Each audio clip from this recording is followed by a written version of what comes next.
Conor Benn versus Chris Eubank rematch has just been announced after it was unannounced, and before that it was announced for September, but I guess some sort of fallout between Chris Eubank making the weight and then Conor Benn, I don't know.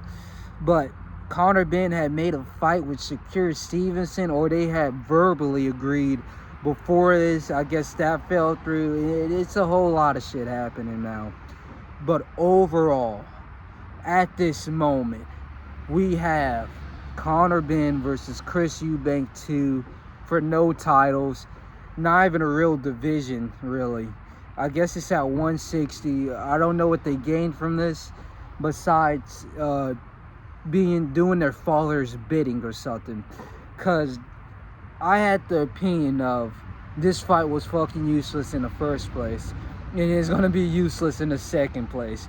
Now, I guess some people found it entertaining watching a smaller Conor Benn go toe-to-toe with a larger Chris Eubank, but I'm pretty sure at 168 for Chris Eubank, there's a bunch of fights for him. At 147 and 154, there's definitely a bunch of fights for Conor Benn, much bigger than just living up to their daddy's name. They could have made a name for themselves, but instead they're just doing this. But who cares? This fight is happening already. So, off the rip, from the last fight that I realized was Conor Benn looked more dominant. Despite losing the fight, Conor Benn looked more dominant. His cardio lasted all 12 rounds. He looked like he could be as powerful as a larger Chris Eubank, despite him having to gain 13, 15, maybe 20 pounds for this fight. Despite all that, he looked as strong or stronger than Chris Eubank. But his losing X factor, the determining factor in him losing, was how shitty of a fighter he is. Not to be so negative, but he kind of just leads in with these looping hooks. He leads with power shots, and that's probably why he lost in the first place, because you had Chris Eubank working the jab, doing some good movement. When Conor Benn will get too close, he will clinch up, stop all the action. He was kind of controlling the pace, controlling the activity, which is probably why he won that fight.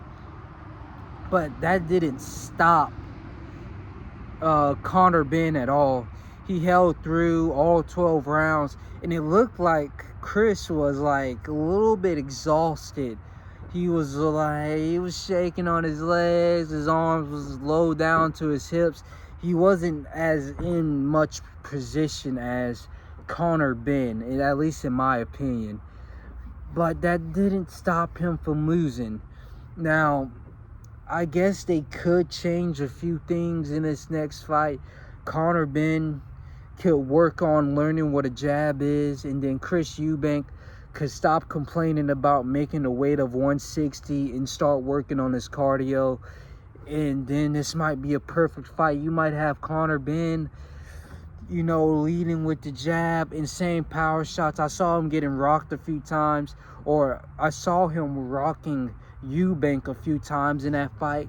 He had the crowd going wild. You might get a Nigel Benn appearance if Eddie Hearn decides to pay him another $100K because he doesn't care about his son at all. You might get... Wait, did I say Nigel Benn? Which one is it?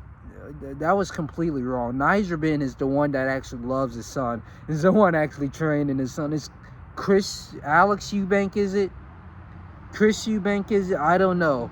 Eubank's father is the one that doesn't give a flying fuck about his son.